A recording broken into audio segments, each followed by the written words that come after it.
Hai semuanya, kali ini kelompok kami akan membagikan pengalaman dan pengetahuan kami yang kami dapatkan pada Konferensi Ekspor Nasional New Future Export of Indonesia yang dilaksanakan tanggal 30 September hingga tanggal 28 Oktober 2021.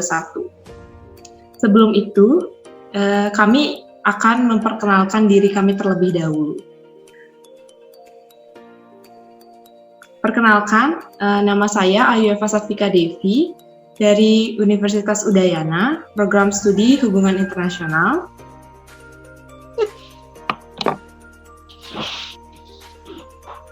Lalu ada teman saya, Kak Adriansyah dari STIE Suta Atmaja.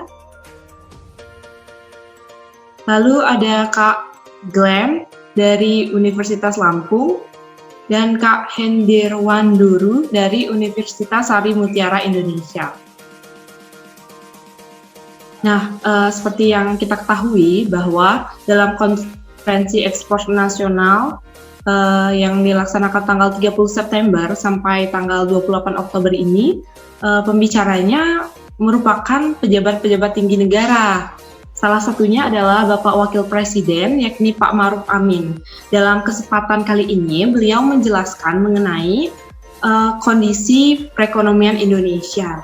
Di sini Bapak Presiden juga menjelaskan bahwa kita sedang berada pada masa bonus demografi, di mana usia produktif lebih banyak daripada usia non-produktif.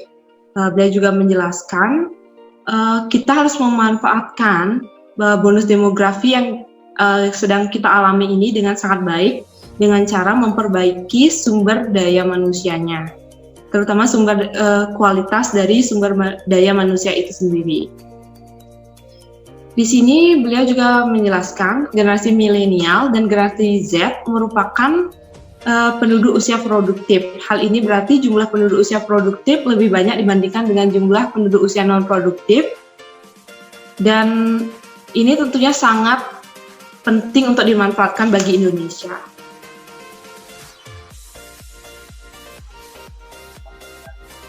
Dalam konferensi ekspor nasional ini, Pak Wakil Presiden juga membahas bagaimana pentingnya usaha ekonomi kreatif sebagai penopang perekonomian Indonesia. Beliau juga membahas sedikit beberapa sektor-sektor yang membantu penopang perekonomian Indonesia seperti produk industri halal, sektor kesehatan, sektor pangan, sektor konstruksi, dan pertanian. Beliau juga menekankan bahwa dengan munculnya UMKM berskala ekspor akan menunjang perekonomian Indonesia karena menurut Bapak Wakil Presiden, sektor UMKM ini menyumbang sekitar 97% dari perekonomian Indonesia. Baik, selanjutnya akan dilanjutkan oleh teman saya. Baik, terima kasih. Jadi dalam konferensi ekspor nasional ini juga diisi oleh Bapak Menteri Koperasi dan UKM, yaitu Bapak Teten Mas Duki, di mana dalam kesempatan ini beliau menekankan bahwa kita harus mampu dan mau berusaha bersama untuk mengubah bangsa Indonesia yang semulanya merupakan bangsa importir menjadi bangsa eksportir. Di sini beliau juga menekankan bahwa yang harus diperhatikan bukan hanya masalah perdagangan, tetapi juga di sektor produksi. Nah, Pak Menteri juga menekankan bahwa sektor UMKM ini hanya menyumbang sekitar 14-15% dari keseluruhan ekspor Indonesia. Inilah yang menjadi kewajiban kita untuk memajukan ekspor di Indonesia melalui UMKM. Nah, terdapat beberapa kendala dalam penerapannya seperti supply chain, agregator, dan bahan baku. Nah, kemudian Pak Menkop UKM juga menekankan bahwa banyak sumber daya di Indonesia yang jika diolah dengan benar akan menjadi incaran di luar negeri. Contohnya adalah arang briket. Nah, bahan baku arang briket ini yakni tempurung kelapa sangat melimpah di Indonesia, mengingat Indonesia merupakan negara tropis penghasil tempurung kelapa minyak terbanyak. Nah, namun angka ekspor arang briket ini masih rendah. Oleh karena itu, Kementerian Koperasi dan UKM membantu pendanaan bagi UKM ekspor yang bermasalah pada pendanaan. Nah, di sini beliau juga menawarkan solusi bagi UMKM yang bermasalah dalam perizinan ekspor, mungkin dapat memasarkan produknya lewat marketplace global. pemasaran produk lewat marketplace global tentunya akan lebih mudah jika dibandingkan dengan ekspor konvensional. Selain itu juga beliau juga menjelaskan di sini bahwa untuk menciptakan UMKM yang berorientasi ekspor, para pelaku usaha perlu membuat produk yang berkualitas namun dengan harga yang relatif murah. Nah, hal ini tentunya akan lebih menarik buyer dari luar negeri. Kemudian yang selanjutnya, dari hasil sensus penduduk yang dilakukan oleh Badan Statistik Nasional menunjukkan bahwa penduduk Indonesia sekarang berjumlah sekitar 270,20 juta jiwa. Nah, dari total penduduk ini sebanyak 70,72%-nya merupakan penduduk usia produktif. Nah, di mana angka ini tentunya sangat besar sekali jika dibandingkan dengan sensus penduduk di tahun-tahun sebelumnya. Nah, jumlah penduduk lansia hanya sekitar 9,78% dari sekitar 0,20 dari total penduduk Indonesia. Kemudian juga laju pertumbuhan penduduk Indonesia mengalami perlambatan sekitar 0,24%. Hal ini berarti program keluarga berencana yang diterapkan oleh pemerintah juga membuahkan hasil. Dengan laju pertumbuhan penduduk yang melambat ini tentunya akan berdampak baik bagi perekonomian Indonesia. Kemudian untuk memanfaatkan bonus demografi ini dengan lebih baik dan maksimal, tentunya diperlukan ketersediaan sumber daya manusia usia produktif yang berkualitas. Banyaknya masyarakat usia produktif harus diimbangi dengan peningkatan kualitas dari sumber daya manusia itu sendiri. Kemudian hal ini juga sempat dikatakan oleh Bapak Wakil Presiden Republik Indonesia, yakni Bapak Ma'ruf Amin, dalam kesempatan menjadi pembicara dalam konferensi ekspor nasional New Future Export of Indonesia pekan lalu. Pada kondisi demografi ini, Indonesia mempunyai peluang yang sangat besar untuk mendorong produktivitas dan pertumbuhan ekonomi. Pertumbuhan ekonomi ini tentunya dapat meningkatkan saving untuk mendukung kemajuan serta kemakmuran bangsa Indonesia ke depannya. Ada beberapa hal yang dapat dilakukan untuk meningkatkan kualitas sumber daya manusia untuk memanfaatkan bonus demografi yang akan dialami oleh Indonesia. Oleh karena itu, pemerintah mulai memasukkan isu bonus demografi ke dalam rencana pembangunan nasional. Salah satu upaya yang dilakukan pemerintah dalam menyikapi bonus demografi ini adalah dengan upaya pemerataan pendidikan dasar bagi seluruh penduduk Indonesia dengan memberikan beberapa beasiswa. Pemerataan akses pendidikan bagi seluruh masyarakat Indonesia, termasuk penduduk Indonesia yang tinggal di pelosok negeri sekalipun, secara tidak langsung akan meningkatkan kualitas sumber daya manusia Indonesia. Nah, selain akses pendidikan dasar bagi penduduk kurang mampu, akses terhadap pendidikan kependudukan juga menjadi hal yang penting dalam menghadapi masa bonus demografi ini. Kemudian akan dilanjutkan oleh rekan saya, dipersilakan. Jadi selain dari peningkatan kualitas sumber daya manusia dalam bonus demografi, ini tentunya juga perlu mengembangkan dan menciptakan lapangan pekerjaan baru. Untuk menciptakan lapangan pekerjaan baru, diperlukan suatu badan usaha, baik itu badan usaha pemerintah, badan usaha swasta maupun badan usaha masyarakat, seperti UMKM. Usaha mikro, kecil, dan menengah UMKM keberadaannya sangat bermanfaat bagi masyarakat maupun bagi pemerintah. Keberadaan UMKM sangat bermanfaat terutama dalam pendistribusian pendapatan masyarakat. Di sisi lain, UMKM juga mampu menyerap tenaga kerja dalam jumlah yang cukup besar mengingat jumlah penduduk Indonesia yang sangat banyak, sehingga UMKM dapat mengurangi pengangguran di Indonesia. Jadi dalam potensi UMKM di Indonesia, keberadaan UMKM yang bersifat padat karya menggunakan teknologi yang sederhana dan mudah dipahami, mampu menjadi wadah bagi masyarakat untuk bekerja dan memperoleh lapangan pekerjaan baru. Oleh karena itu, pengembangan UMKM dapat menjadi salah satu instrumen untuk menaikkan daya beli masyarakat yang pada akhirnya akan menyelamatkan kita dari situasi seperti krisis moneter. Lanjut, pengembangan UMKM dapat dikatakan menjadi sangat strategis dalam menggerakkan perekonomian nasional, mengingat kegiatan usahanya mencakup hampir semua lapangan usaha. sehingga kontribusi UMKM menjadi sangat besar bagi peningkatan pendapat bagi kelompok masyarakat berpendapat menengah ke bawah. Lanjut, dalam mengembangkan UMKM tidak hanya diperlukan perhatian dari pemerintah saja, namun menjadi tanggung jawab dari pihak UMKM itu sendiri selaku pihak internal yang mengembangkan UMKM tersebut dan dibantu oleh pihak eksternal yaitu pemerintah. Diperlukan kreativitas, tanggung jawab, dan konsistensi untuk mengembangkan produk UMKM menuju pasar nasional dan pasar internasional. Dalam profesionalisme dari pelaku usaha UMKM, sedikit bantuan dari pemerintah. Mereka tidak menutup kemungkinan UMKM ini akan mampu bersaing di pasar ekspor. Tingkat kontribusi UMKM dalam ekspor Indonesia mencapai sekitar 20,17% dari total ekspor keseluruhan di Indonesia.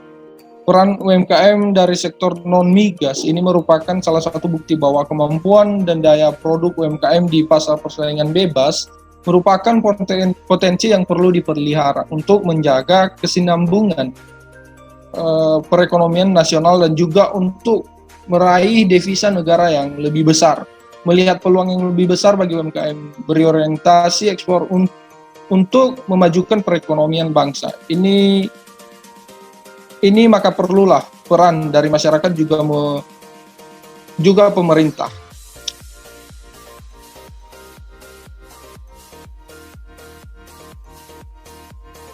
Lanjut, data di atas merupakan tabel ekspor dan impor Indonesia dalam ekspor migas dan non-migas pada bulan Agustus 2021 dan juga pada bulan Januari hingga Agustus 2021.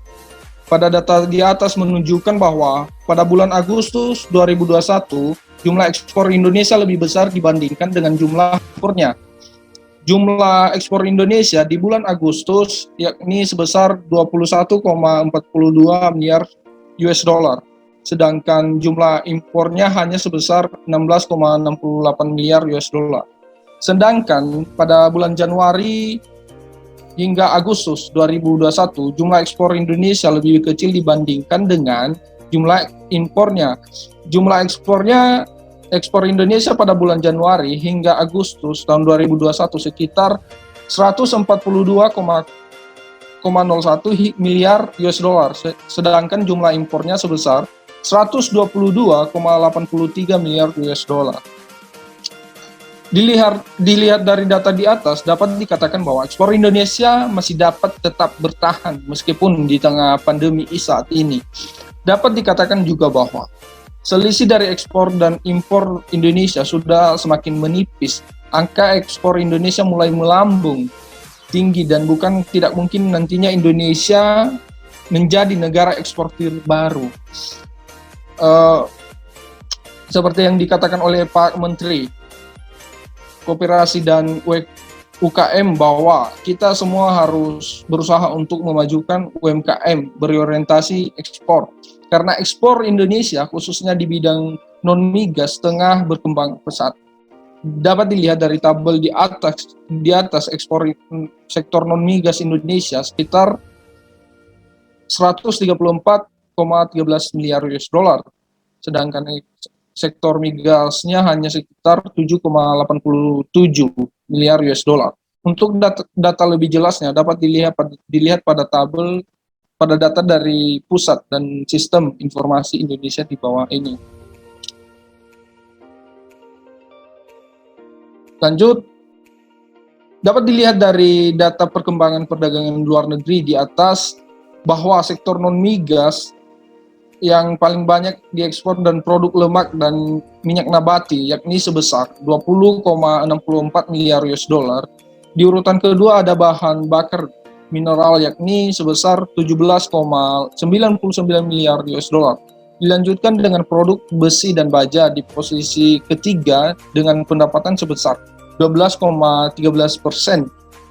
Lalu di posisi keempat ada karet dengan pendapatan sebesar 4,8 miliar US dollar dan di posisi kelima ada logam mulia yakni sebesar 3,7 miliar US dollar. Oke, lanjut. Lemak dan minyak nabati menempati posisi teratas untuk komoditi yang paling banyak diekspor di Indonesia. Hal ini tentunya dapat menjadi peluang sekaligus tantangan bagi pelaku UMKM di Indonesia. Untuk peluangnya, para pelaku UMKM dapat lebih kreatif lagi mengembangkan produk dan olahan dari minyak nabati seperti minyak kelapa sawit, minyak kemiri, dan minyak nabati lainnya. Karena Indonesia telah memiliki nama di perdagangan internasional sebagai salah satu negara dengan ekspor minyak nabati terbesar di dunia. Sedangkan yang menjadi tantangan adalah UMKM Indonesia akan bersaing dengan perusahaan-perusahaan besar, khususnya pada komoditi minyak nabati. Terima kasih, dilanjutkan oleh teman saya, Bang Andriansa. Oke, sebenarnya Indonesia banyak memiliki sumber daya yang sesungguhnya dapat diolah menjadi produk ekspor yang banyak dicari oleh buyer dari negara-negara lain. Oleh karena itu, yang menjadi fokus kita untuk menjadikan Indonesia menjadi negara eksportir dan menciptakan masa depan ekspor baru bagi Indonesia, diperlukan pengembangan terutama di bidang UMKM. Karena dengan banyaknya UMKM berorientasi ekspor di Indonesia tidak hanya dapat menambah devisa negara, tetapi juga dapat mengurangi angka pengangguran Indonesia karena UMKM merupakan salah satu bidang pencipta lapangan pekerjaan terbesar. Untuk mengembangkan UMKM Indonesia agar mampu berorientasi ekspor, tentunya tidak terlepas dari peran masyarakat dan pemerintah. Peran masyarakat yang dapat direalisasikan adalah dengan mendukung produk-produk Indonesia, terutama yang merupakan produksi dari UMKM. Selain itu, para pengusaha UMKM juga perlu lebih kreatif, gigih, dan pantang menyerah dalam mengembangkan usahanya, dengan memanfaatkan sumber daya alam yang ada dan juga menggunakan sumber daya manusia yang ada sekaligus menciptakan lapangan pekerjaan baru. Sedangkan peran pemerintah adalah untuk mendukung UMKM Indonesia dengan pendanaan dan juga mempermudah akses bagi UMKM untuk menginjak ranah pasar internasional. Hal ini dapat dilakukan dengan memberikan pendanaan bagi UMKM yang kekurangan modal dan mempermudah masyarakat dan membantu para pelaku UMKM untuk mengurus produknya agar dapat masuk ke pasar internasional.